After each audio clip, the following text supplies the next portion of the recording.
Buenas tardes, estamos en un nuevo canal del Profe Apático debido al coronavirus.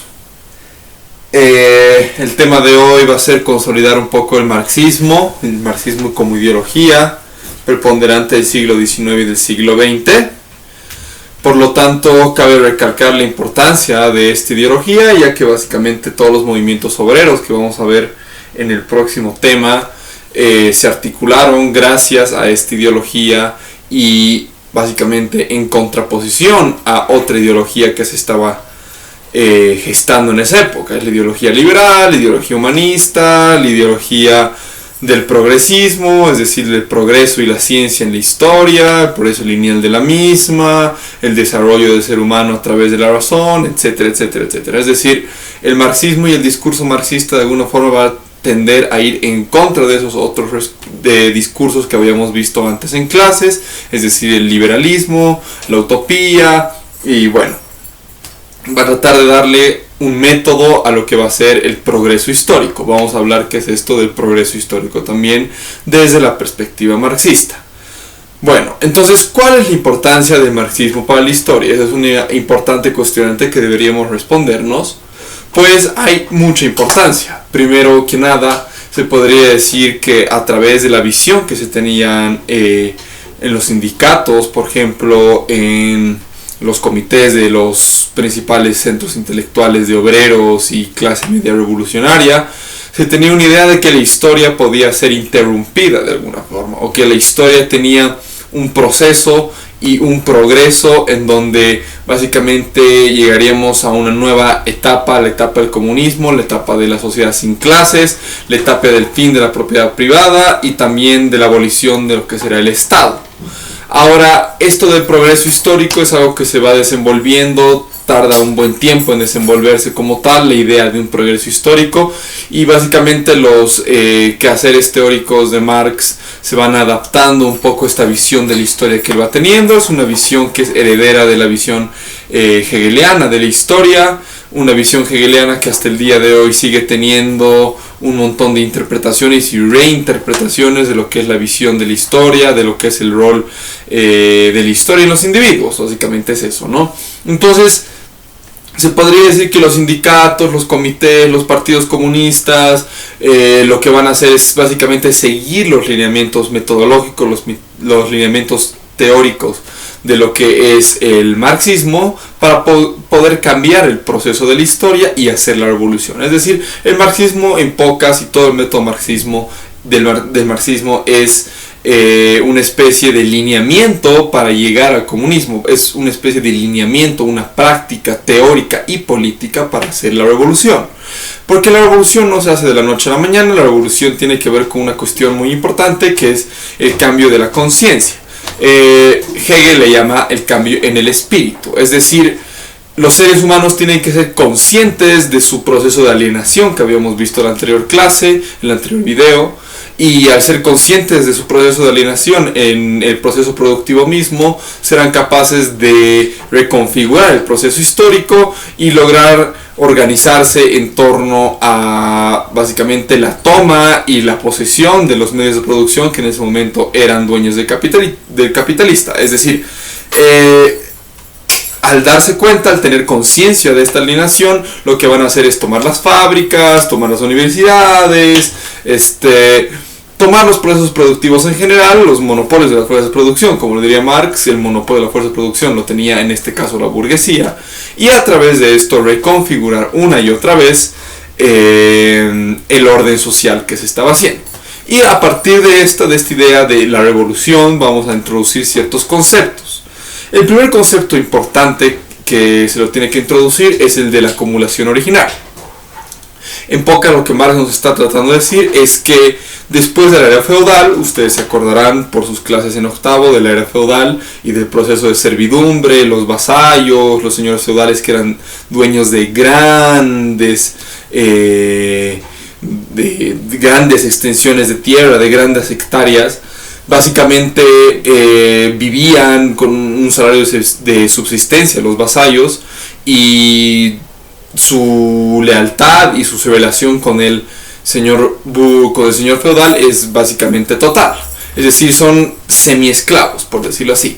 Entonces él dice que este proceso de ¿acumulación originaria de qué? Preguntarán. Acumulación originaria del capitalismo mismo. Es decir, el capitalismo, para poder ser capitalismo y traspasar esta época histórica de feudalismo, mercantilismo, en donde aún el capital, el mercado, la oferta y la demanda, el dinero, el precio, el salario, aún no existen, se tiene que configurar un nuevo tipo de orden.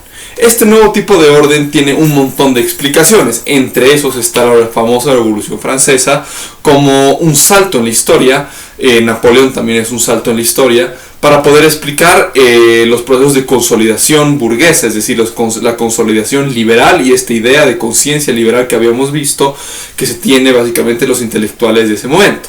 Y no son los intelectuales, es una especie de conciencia, el espíritu, lo llama nuevamente Hegel, de toda la sociedad civil en su conjunto. Entonces, cuando se hace la revolución, se tiene conciencia plena de este proceso y se puede decir que a partir de ese momento todos quieren ser burgueses, o todos aspiran a ser burgueses, o todos pueden ser burgueses, o básicamente el mercado nos relaciona, nos forma y nos norma de cierta forma para poder básicamente existir de otra manera en la sociedad civil. Esta forma de existir en el capitalismo, a diferencia del feudalismo, es el mercado.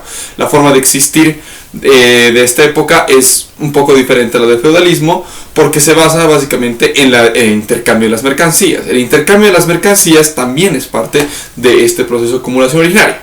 Pero ¿dónde parte el proceso de acumulación originaria para que el capitalismo se diferencie plenamente del feudalismo? Marx tiene una frase muy interesante que dice: el capitalismo se hizo con lodo y sangre.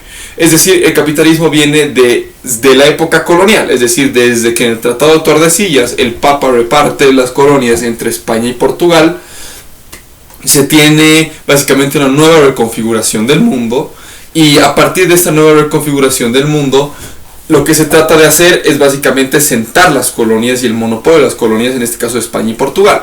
Él dice que básicamente toda la plata y el oro, más que nada la plata de esa época, de la época de las colonias, se está básicamente exportando a los países europeos. El tema es que España para esa época tiene una deuda muy alta con los ingleses y con los mercaderes holandeses. Por lo tanto, básicamente toda la plata de Potosí, toda la plata de Minas Zacatecas, que es una mina en México, va destinada en este caso a lo que va a ser el pago de esta deuda. Los ingleses, al tener otro tipo de relación en sus colonias también, básicamente lo que hacen es crear embriones de lo que va a ser el capitalismo, es decir, relaciones de intercambio de mercancías, y el dinero excedente que tienen de la deuda que quedaba con los españoles se va a usar para iniciar este proceso de masivo intercambio de mercancías, ¿no?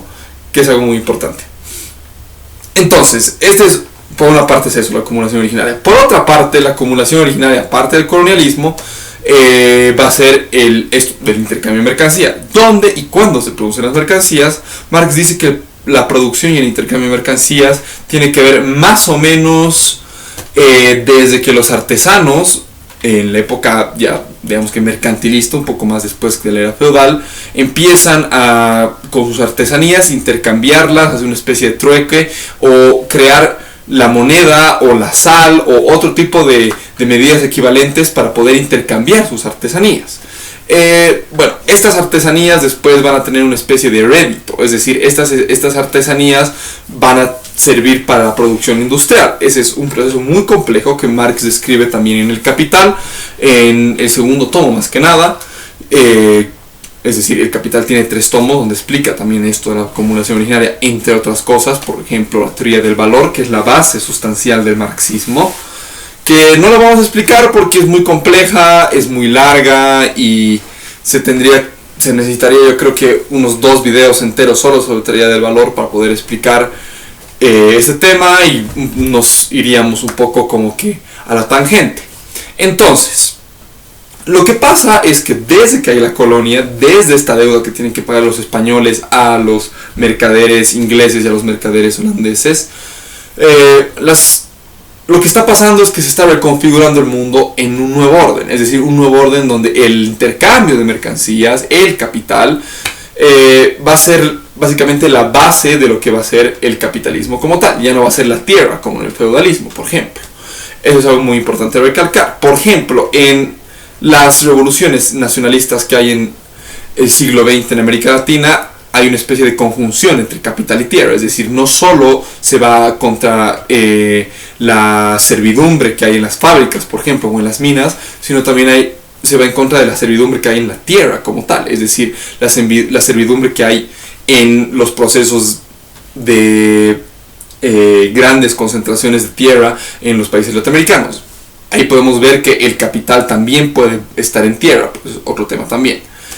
Así que la acumulación originaria la podemos decir entonces que viene desde el colonialismo, que el colonialismo ayuda a que exista el capitalismo como tal, en primera instancia, y segundo, esta producción de los artesanos que luego van a hacer las fábricas y el intercambio de mercancías propiamente. Entonces, ese es un elemento para que exista el capitalismo. ¿Cuál es el aporte de Marx? Lo que Marx hace es rastrear esto mediante un estudio exhaustivo que hace de la economía política burguesa, que le llama, es decir, la economía política de esos tiempos, y trata de ver básicamente cómo se originó el capitalismo y darle una especie de nueva teoría a cómo se origina el capitalismo. Ahora, ¿qué tiene en común esto del colonialismo y el intercambio de mercancías?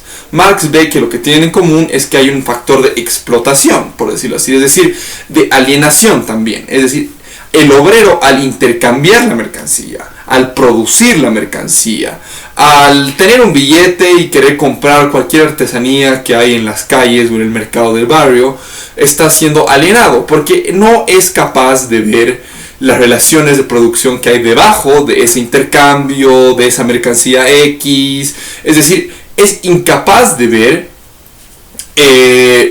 lo que hay detrás de todo eso. ¿Qué hay detrás de todo eso? Ahí está lo interesante de la teoría marxista. Marx es el primero en ver que detrás de todo eso no solo hay trabajo, sino que hay trabajo que no está siendo remunerado. Hay trabajo que no se está haciendo ver en su cabalidad.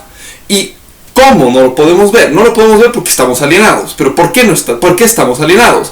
Porque el capital, y por eso escribe 3 tomos del Capital, lo que hace es básicamente impedir ideológicamente, acuérdense el video de ideología que vimos, impide ver esto, ¿qué hay detrás? Impide ver la alienación. El capital impide ver la explotación, impide ver todo ese trabajo abstracto que está viendo en la producción, en el intercambio de mercancía. Es decir, los que son alienados no solo son los obreros como tal, los que están siendo alienados también son los que intercambian estas mercancías. Los que tienen un billete y deciden comprar esa mercancía y no otra, y le dan más importancia a mercancía X y mercancía Y, es, por ejemplo, un tipo de alienación, porque también está siendo incapaz de ver esto. A esto Marx le llama el fetichismo de la mercancía. ¿Qué es el fetichismo de la mercancía? Es la incapacidad de ver este trabajo abstracto que el capital encubre. Es decir, es incapaz de ver toda esta compleja relación que está viendo en el intercambio, en la producción y todo el tema que hay, ¿no?, detrás de una mercancía misma. Ese es el factor más importante de la teoría marxista, porque Marx logra ver lo que los otros economistas no logran ver. Por ejemplo, Adam Smith y Ricardo no logran ver esto. Logran ver trabajo, sí, detrás del capital, pero no logran ver este trabajo abstracto. Es decir, no logran ver todo esto que no está siendo contabilizado por el precio, por ejemplo. Voy a poner más luz.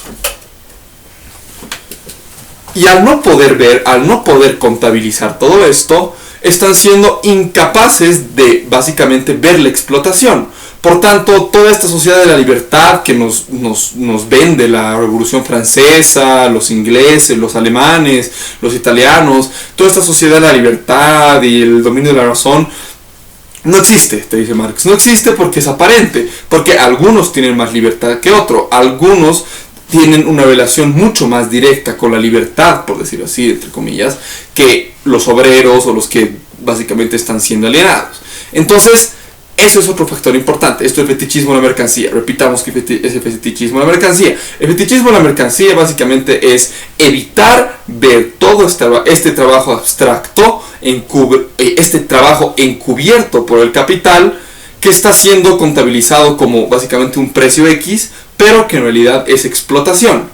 Ahora, ¿esto también es alienación? Sí, pero la alienación tiene un concepto un poco más preciso que eso. La alienación para Marx es básicamente todo ese bagaje ideológico que hay en el proceso productivo mismo. Es decir, el obrero cuando produce una mercancía X está siendo básicamente impedido de ver la cantidad de explotación en el mismo proceso productivo mismo. Es decir, desde que está produciendo una mercancía, está impedido de ver la cantidad de explotación que se está ejerciendo sobre él al producir esta mercancía.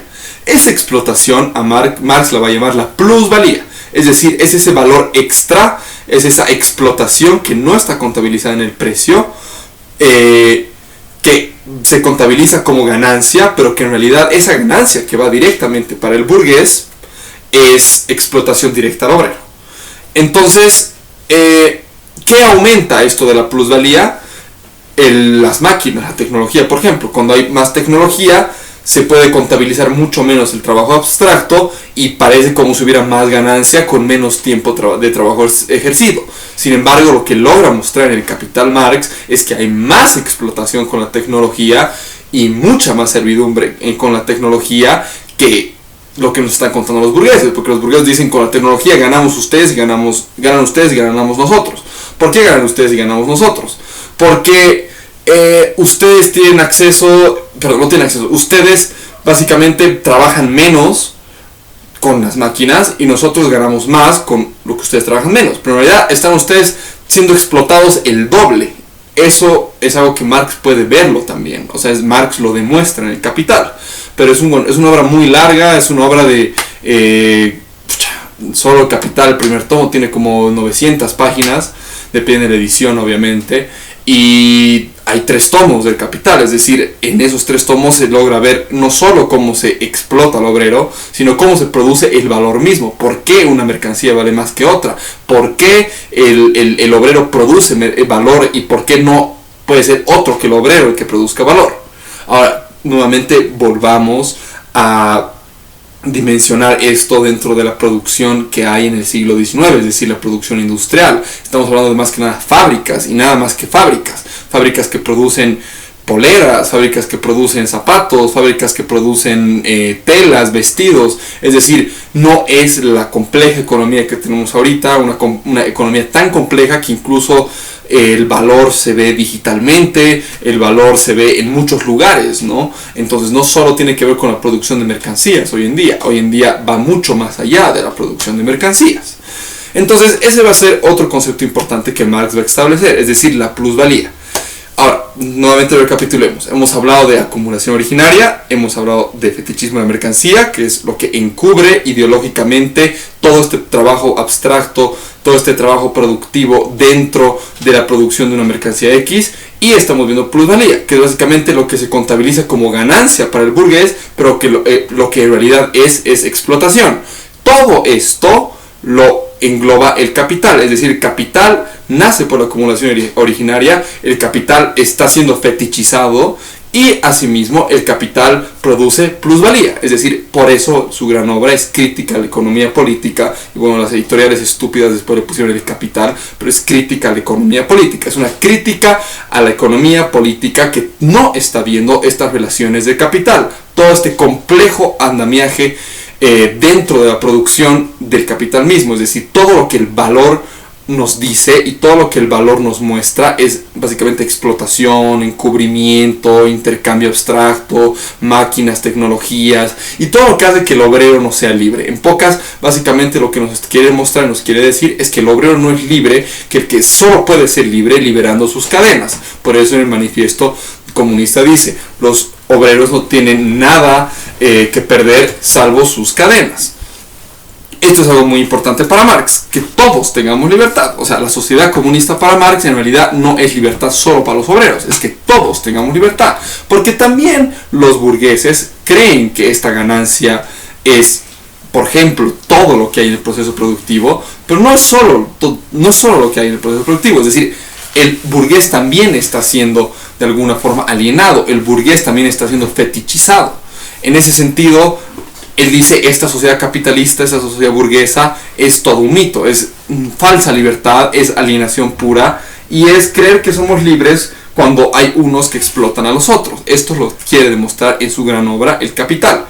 Bueno, eso es algo muy importante. Ahora, otro concepto importante en Marx, que es fundamental para entenderlo, es que él, en su estudio de la economía, está demostrando algo que es muy importante, que las relaciones económicas, la economía en general, es productor de otro tipo de relaciones, políticas, culturales, artísticas, no sé, lingüísticas, antropológicas, un montón de relaciones. Esto es el concepto que estaba en su lectura que les di, que es lo de estructura y superestructura. Es decir, la estructura, quiero que acá se imaginen un edificio, la estructura vertical es una estructura, esto puede ser el edificio, esto podría ser mi cuadernito de notas. La parte de arriba, digamos que hasta aquí, donde ven el 20, esto sería la estructura, es decir, toda la economía como tal. Es decir, toda la acumulación de mercancías, es decir, la sumatoria de mercancías, la sumatoria de fábricas, la sumatoria de ganancias, toda la economía, todo lo que es economía en general, es denominado para Marx estructura. Para Marx, esta estructura, es decir, toda esta parte de arriba del edificio, determina toda la superestructura. Es decir, o la la superestructura. Es decir, toda esta parte de 19 acá, toda la parte de abajo, todo lo que está debajo de la economía, son relaciones políticas, son relaciones culturales, son relaciones artísticas, lingüísticas. Es decir, lo que nos quiere decir es que la economía determina absolutamente todo. Obviamente, esta teoría que elaboró Marx, que podría decir el joven Marx, es una teoría que después es cuestionada por otra serie de marxistas, entre ellos el mismo Lenin, Gramsci. Es decir, un montón de marxistas que dicen, pues no es tan así, en realidad la superestructura, es decir, esta parte de abajo, lo político también determina lo económico, nos diría Gramsci, Pulanzas también diría algo parecido, es decir, no solo es lo económico lo primigenio, sino que también hay otras cosas que determinan a lo económico. Pero para Marx es solo lo económico. Para Marx lo económico determina todas las bases de la sociedad, es decir, cómo está estructurada la economía y cómo se ordena la economía es cómo se están estructurando todas las bases de la sociedad. Por eso cada uno ocupa un lugar en el proceso productivo. Por eso los obreros van a morir siendo obreros. Y solo la única forma de cambiar su estatus de obrero va a ser mediante la revolución. A ver, alguno crítico me dirá, pues no es solo la revolución lo que va a hacer que se libere el obrero. Por ejemplo, en Estados Unidos el sueño americano y la clase media, el trabajar duro, el trabajar fuerte y ser un trabajador consciente, educado, básicamente va a hacer que tú tengas tu auto, vas a tener salud privada, vas a tener colegio para tus hijos, vas a tener tu casa propia. Es decir, sí puede cambiar la estructura del obrero, es decir, el obrero no va a morir siendo siempre obrero. Pero bueno, estos son temas muy aparte que tienen que ver básicamente con la economía en el siglo XX antes que en la economía en el siglo XIX. Marx está hablando de la economía del siglo XIX. Él es producto, es un pensador del siglo XIX. Entonces, cuando él nos dice que la economía, la estructura, determina toda la superestructura, es decir, todo lo político, religioso, lingüístico, o sea, todo lo que conocemos como sociedad, se determina por la economía. Esto es importante para él, porque dice, si queremos cambiar la sociedad, es necesario primero cambiar la economía, la estructura, la parte de arriba del edificio, es decir, todo este número 20. Todo esto lo cambiamos y vamos a tener una sociedad distinta. O sea, si cambiamos la estructura, vamos a tener otra política, otra religión, otra lingüística, otra arte. O sea, todo va a ser distinto, es decir, van a haber nuevas relaciones que no solo van a ser capitalistas, sino van a ser también socialistas, comunistas, van a ser otro tipo de colaboración. Incluso la mente humana va a cambiar. Acuérdense de su cuestionario. Engels decía que tenemos que movernos de la administración de las cosas a la administración de la gente. Es decir, tenemos que básicamente pensar en que la gente tiene que tener otro tipo de relaciones. Nuevamente, ¿Cómo se cambia esto? Es cambiando la base económica. ¿Cómo se cambia la base económica? Es eliminando la propiedad privada. Esto de eliminar la propiedad privada ha causado grandes revuelos, principalmente en la derecha de Manuel, en donde dicen que no, es que sin propiedad privada no se puede funcionar, es injusto porque va a haber nueva propiedad privada para, por ejemplo, los del Comité del Partido Comunista, en el caso del Cuba o la Unión Soviética, Corea del Norte, Vietnam, eso genera un nuevo tipo de propiedad privada, una nueva clase, una nueva burguesía. Sin embargo, lo que Marx se refería a abolir la propiedad privada no era acabar con las casas de las gentes, sino era que, por ejemplo, una fábrica, el dueño no sea solo una persona, sino sean también en cooperación todos los que están en esa fábrica, es decir, que podían ser los obreros junto al anterior burgués en cooperación. Por eso las cooperativas va a ser después un modo de organizar otro tipo de producción aparte de la capitalista. Un nuevo tipo de abolición de la propiedad privada, es decir, la única forma de abolir la propiedad privada es cambiando las estructuras que rigen la propiedad privada, que es esto de la explotación, el capital, la plusvalía, todo este proceso que vemos, que no se puede contabilizar porque el capital lo encubre ideológicamente, nuevamente el fetichismo de la mercancía, que es el capítulo 4 del Capital, nos está mostrando que con esta relación de propiedad privada que se tiene es imposible ver esto, y es imposible la explotación, y es imposible cambiar la estructura. Entonces, si cambiamos la estructura, van a cambiar todas las otras relaciones. Por eso la necesidad de la revolución. Nuevamente, Marx piensa en la revolución, en el comunismo, en la sociedad sin clases. Ahora, ya llegando al final del video, tratemos de explicar esa última parte. Hemos visto ya 4 conceptos, nuevamente recapitulemos. Fetichismo de la mercancía, acumulación originaria, plusvalía, y ahora estamos viendo los conceptos de estructura y superestructura. Esos son los 5 conceptos que estamos viendo para poder explicar básicamente por qué Marx pide o dice que es necesaria la revolución como tal. El cuarto concepto que vamos a ver es esto de la teleología de la historia. ¿Qué es la teleología? ¿Qué es lo teleológico?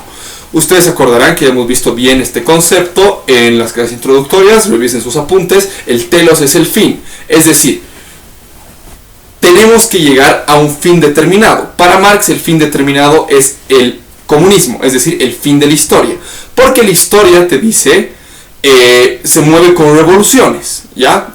En sencillito es eso, porque esto es mucho más complejo, se le llama materialismo histórico, materialismo dialéctico después y todas esas cuestiones, pero quedémonos en esta idea de lo teleológico. Es decir, para Marx el fin de la historia es el comunismo, es el fin que tenemos que buscar.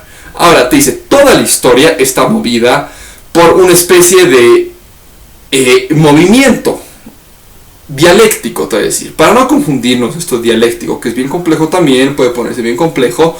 Nos dice que la historia tiene saltos cualitativos, es decir, para pasar del feudalismo a la Revolución Francesa ha tenido que cambiarse la estructura económica, ha tenido que cambiarse la estructura feudal de la tierra, el monopolio de la tierra, a una estructura de mercado, a una estructura capitalista, intercambio de mercancía, fábricas, etcétera, etcétera. Ahora la pregunta es, ¿cómo se ha cambiado esta estructura? ¿Cómo se ha cambiado la historia? Dice, esto viene desde la Revolución Francesa, es decir, en realidad es un poco antes, desde los ingleses con Cromwell, los americanos, aquel año 1776, aquí en América, también son parte de esto. Es decir, los burgueses, los liberales, lo que hacen es niegan el feudalismo. Dicen, no sirve, básicamente, este proceso. Tenemos que crear una nueva estructura. No lo dicen así literalmente, pero así es la interpretación del método marxista. Es decir, tenemos que cambiar la estructura feudal, la estructura de la tierra, a una estructura más de mercado, ¿no? Entonces, ¿cómo hacemos esto? Necesitamos una revolución. La revolución, por excelencia, va a ser la Revolución Francesa. Los franceses lo que quieren es construir una sociedad capitalista de su plenitud. Básicamente, esta nueva ideología liberal de los franceses se va a expandir a otros sectores o a otros países del continente europeo. Por ejemplo, le van a seguir los alemanes con su unificación, junto a Bismarck, le van a seguir los italianos con Garibaldi, le van a seguir un montón de países europeos con esta misma ideología. Es decir, para cambiar el feudalismo, para cambiar la historia, necesitamos hacer una revolución burguesa. Eso hacen los franceses, eso hacen los prusianos, eso hacen los italianos, eso hacen todos menos los rusos. Es decir, los rusos se quedan atrás porque tenían básicamente resabios de lo que va a ser la anterior economía. Es decir, su estructura va a ser como que, imagínense, de este 20, la mitad va a ser capitalista, la otra mitad va a ser feudal. Obviamente no es así de esquemático, pero es un ejemplo para que entiendan. Así se va a dar en Rusia, es decir, hay también procesos mezclados. En América Latina es muy parecido a el proceso que tienen los rusos, es decir, hay mitad, hay como que feudalismo y capitalismo conviviendo, y otras formas también que no son tampoco feudales. Por ejemplo, el Ayllu-Aymara no es totalmente feudal, no existe una concepción desde el marxismo que pueda llamarle feudal al Ayllu-Aymara, pero también convive el Ayllu-Aymara con la estructura del capitalismo, la estructura de mercado. Entonces, ¿cuál es la importancia de esto? Que cuando hay una nueva estructura económica, hay también una nueva superestructura. Es decir, los franceses, al hacer la revolución, lo que hacen es crear nuevas relaciones políticas. Por ejemplo, existe el parlamento, la democracia como idea, la democracia parlamentaria, por ejemplo, en Inglaterra, es decir, partidos políticos que se organizan con ciertos valores para defender intereses de ciertos sectores en un parlamento, y eso se llama democracia, y todos los procedimientos que hay de parte del parlamento, el Estado liberal que hay en la Revolución Francesa, que lo han debido ver bien en sus clases en octavo, es básicamente parte de esto. Es decir, cuando hacen la revolución los franceses logran cambiar también las relaciones que hay en la cultura. Por ejemplo, van a haber otro tipo de producciones culturales que van a incluso sobrepasar o superar las relaciones que hay en el Renacimiento, en el humanismo.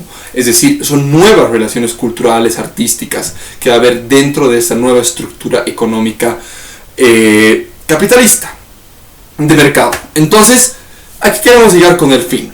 Marx dice que no es el fin de la historia la sociedad burguesa. Por más de que ellos nos hayan creer que la burguesía llegó al fin de la historia y que todo es un progreso para mejorar esto que ya han hecho los burgueses desde el año 1789, que es la Revolución Francesa, dice es falso. Hay todavía un proceso histórico, o sea, la historia continúa y la historia tiene que ir cambiando. Y para él la historia tiene que ir cambiando hasta llegar a un fin, a un telos. Este telos va a ser el comunismo, la sociedad sin clases. ¿Cuál es la importancia de que en la sociedad capitalista, en la sociedad de mercado, haya, por ejemplo, una estructura económica de mercado? La importancia de que haya una estructura económica de mercado es que también va a crear ya no vasallos, es decir, ya no va a haber gente en los feudos, en las tierras, sino que va a crear fábricas, y en las fábricas van a haber proletarios, van a haber obreros que trabajen para los burgueses y bueno, les exploten con esto de la plusvalía y todo eso, y no puedan ver su explotación por la alienación y el fetichismo de la mercancía, etcétera, etcétera. Es decir, cuando hay una sociedad capitalista, eventualmente hay obreros, hay burgueses y hay obreros. Solo que dice, la historia nos demuestra y nos dice, y también hace tratados históricos medio históricos sociológicos, por ejemplo la Guerra Civil en Francia, que es un texto muy interesante de Marx, en donde analiza que esta polarización, es decir, el que haya una sociedad capitalista crea una polarización entre burgueses y obreros. Es decir, por un lado tenemos a los burgueses, por un lado tenemos a los obreros, pero crea un tipo de polarización de forma antagónica, es decir, se vuelven antagónicos, se vuelven enemigos, se quieren matar entre ellos porque los obreros se están dando cuenta que sus condiciones materiales están siendo básicamente cada día más usurpadas por la ganancia de los capitalistas, de los burgueses. Pero el tema es que los obreros no pueden ver esto, los obreros no son capaces de ver esto en su cabalidad, no logran ver por qué hay explotación, simplemente creen que naturalmente tienen que ser explotados. Lo que Marx dice es no, organícense. ¿Cómo se organizan? En sindicatos, por ejemplo. Organícense en sindicatos para reclamar y que les muestren a los burgueses que están siendo explotados. Ahora, el burgués no va a ir en buena gana y les va a decir, pues sí, están siendo explotados, tiene razón Marx y ustedes, y les vamos a dar lo que merecen ganar. No.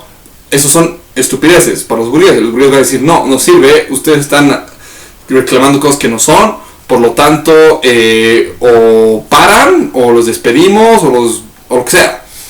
Entonces, si los despiden, se quedan muriéndose de hambre, porque son otras las condiciones, estamos hablando del siglo XIX. Entonces, lo importante de esto es recalcar que en la sociedad capitalista siempre se crean polarizaciones, se crean antagonismos entre burgueses y proletarios.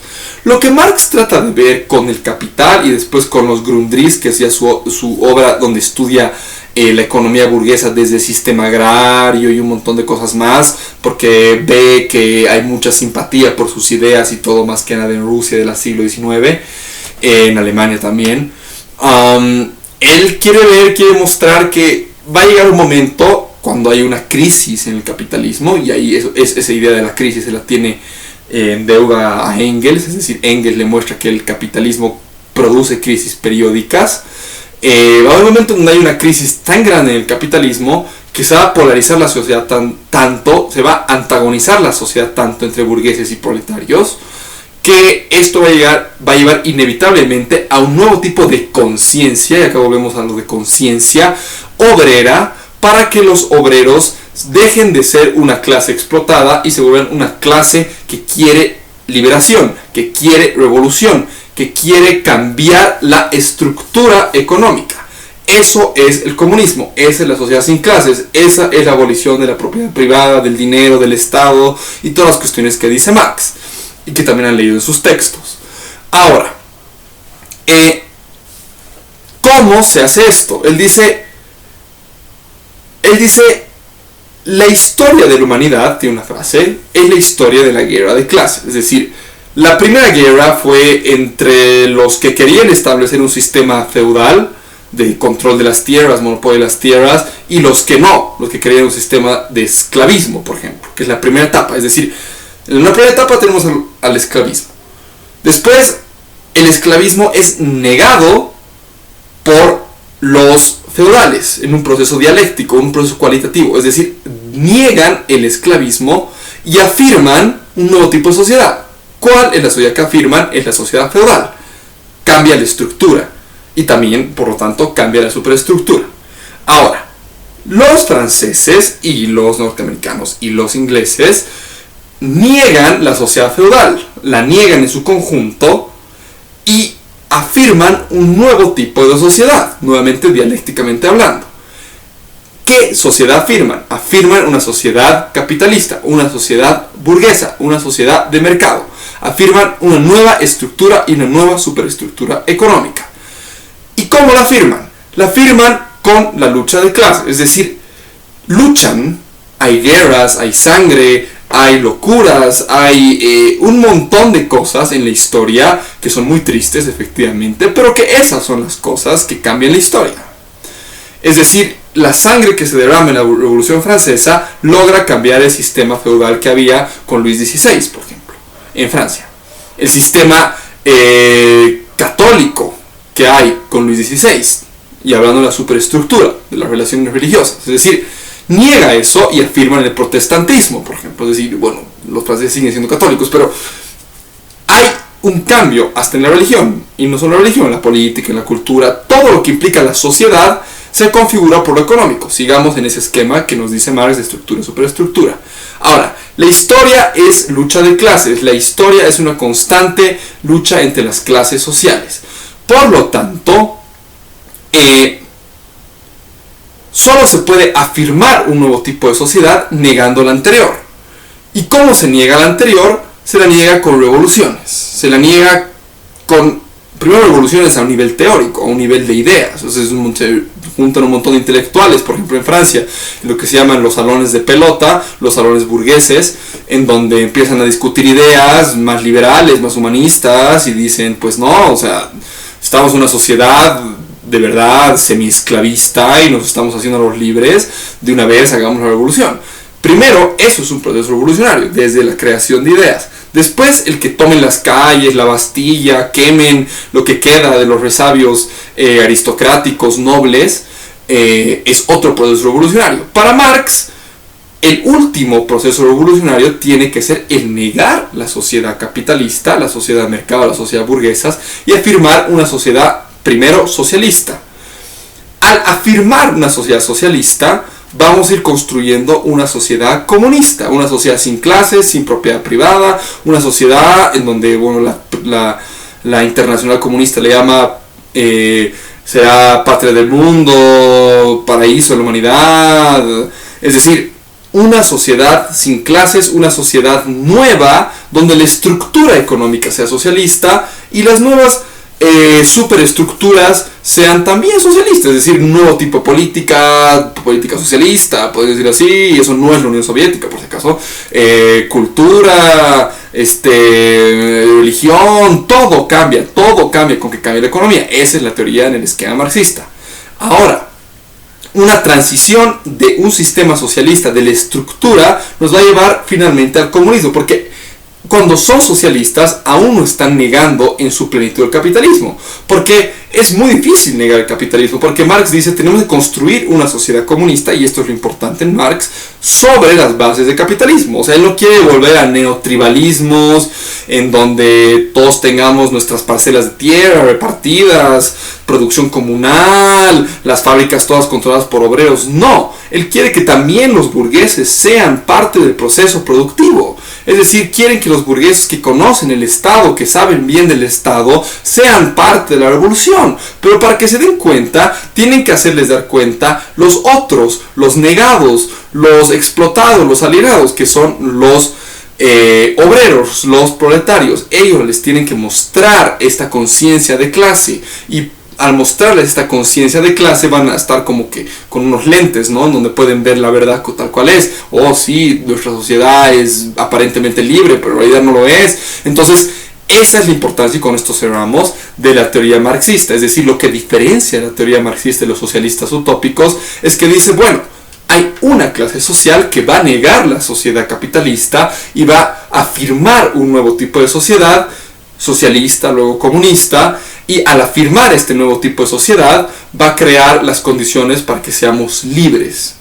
Esto le llama él la dictadura del proletariado, que dictadura no se entienda como se le entiende ahora. Él entendía con la palabra Diktat en alemán, que es como que el que conduce, ¿no? Es como los marineros, viene del léxico de los marineros, es decir, es el que conduce el Estado, es el proletariado. Y también eso implica abolir la propiedad privada, la sociedad comunista, es decir, la nueva estructura comunista y la nueva superestructura comunista implica la abolición de la propiedad privada, implica, es decir, la abolición de la explotación, porque él dice el origen de la explotación, el origen de la plusvalía, la ganancia que se contabilice como ganancia, pero que en realidad la explotación está en la propiedad privada, el fin del Estado, la abolición del Estado, es decir, que ya seamos capaces de autorregularnos, porque vamos a ser libres para crear leyes en donde seamos capaces de autorregularnos.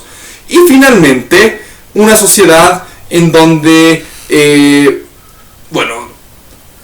una frase que es bien difícil de interpretar, se la interpreta mal, pero es a cada uno según sus necesidades, a cada uno según sus capacidades. Es decir, una sociedad en donde cada uno tenga según su cualidad inherente como ser humano, es decir, todo lo que tú puedas dar, que sea contabilizado, que no sea explotación, que tú lo puedas aprovechar y que tengas el tiempo libre para hacer lo que tú quieras. Es decir, Marx contempla el ocio, Marx contempla el fin del trabajo como la última meta de una sociedad comunista. Es decir, el telos de la historia es el comunismo, el fin de la historia es el comunismo. Entonces, hemos pasado de una sociedad esclavista a otra sociedad feudal, a otra sociedad capitalista de mercado, a una sociedad socialista y luego una sociedad comunista. Esto Marx le va a llamar el materialismo histórico. Sin embargo, es mejor, yo creo, entenderlo como teleología de la historia, porque dice que el fin de la historia está en el principio, es decir, acuérdense esta frase, toda la lucha de la humanidad ha sido la lucha de clases. Desde el principio teníamos que llegar a esto. ¿Cuándo vamos a llegar a esto? Cuando haya la gran crisis del capitalismo. Marx creía que la crisis iba a hacer que este polo de antagonismos entre obreros y proletarios sea cada vez más evidente. Logre ver la conciencia de los obreros y hagan la revolución, es decir, se va a lograr cuando se haga la revolución finalmente y cuando hayan las condiciones también para hacer la revolución. Pero las condiciones se tienen que dar solo cuando una sociedad es capitalista, es decir, se construye una sociedad comunista sobre lo que hay en el capitalismo, sobre todo todo lo que hay en el capitalismo. Esto para Marx es esencial. Él quiere construir el comunismo sobre lo que hay en el capitalismo, solo que en vez de propiedad privada, en vez de explotación, él quiere libertad, él quiere el fin del trabajo, él quiere que la gente trabaje para sí y no para otro, y al trabajar para sí logre contemplar la libertad pura y en su tiempo libre hacer lo que le dé la reverenda gana, y esto va a hacer que progresemos como humanidad y todo. Bueno, esto no se dio como tal, no se dio así. La revolución, nunca hubo una revolución tal cual la pensó Marx. Los rusos hicieron efectivamente una revolución socialista. Sin embargo, ha sido una revolución hecha más que nada por campesinos y por intelectuales burgueses antes que obreros. Lenin venía de un hogar bastante aburguesado, por decirlo así. Entonces no es una revolución hecha por los obreros. Marx dice que solo los obreros pueden liberarnos, pueden negar esta sociedad capitalista, esta sociedad de mercado. Por lo tanto, hay que darle importancia a la visión que tiene el obrero, a la conciencia de clase obrero. Es decir, solo el obrero puede salvarnos. Hubo un intento un poquito después, el año 1871, Marx seguía vivo, que fue la Comuna de París. Ahí Marx ve un intento muy interesante de una comuna que se hace realizada por obreros, pero que dura muy poco tiempo, dura casi un año y se la aplasta. Otro ejemplo es el de Cataluña en plena Guerra Civil Española, que es un gobierno anarquista, por decirlo así. Es decir, los obreros toman las plazas, toman los hoteles, toman todo y establecen ahí sus comedores, sus mercados populares, sus cosas, y no hay nadie que los gobierne. Yo creo que la Comuna de París y este ejemplo de catalán que hay en plena Guerra Civil Española, los únicos ejemplos de lo que Marx diría como revolución socialista. Sin embargo, Rusia, lo que hizo Lenin no es una revolución tal cual la pensó Marx. Puede ser una revolución socialista, puede ser lo que quedó de la revolución comunista, pero no fue una revolución hecha por obreros. Menos problemas fabriles, fue una revolución hecha por burgueses y campesinos, porque la mayoría de la estructura económica era básicamente feudal. O sea, los siervos, los campesinos, eran la base, la superestructura de todo lo que había en la economía. Entonces, Cuba también es un ejemplo de eso. O sea, habían los campesinos y los intelectuales burgueses, Fidel Castro, hicieron la revolución. Sin embargo, podría ser una revolución más de carácter nacionalista antes que revolución socialista. Lo de Rusia también, son ejemplos variados de la historia, pero revolución tal cual la pensó Marx hoy en día es imposible, porque ya no hay obreros como tal fabriles, ya no hay fábricas, ya no hay esas cosas. Es decir, ahora las finanzas, el dinero abstracto lo domina todo, es decir, los trabajadores de cuello blanco, todas estas cuestiones, ¿no? Entonces, bueno, esa es la clase de marxismo. Espero que les haya quedado claro todos los conceptos. Y bueno, cualquier consulta que tengan, que no me hayan entendido, me la pueden hacer por el Moodle o por el Teams, y yo ahí voy a estar encantado de responderlos. Pueden hacerlo en mi horario de clases o pueden hacerlo también en la tarde, en la noche, cuando quieran, cuando tengan tiempo libre. Y bueno, muchas gracias.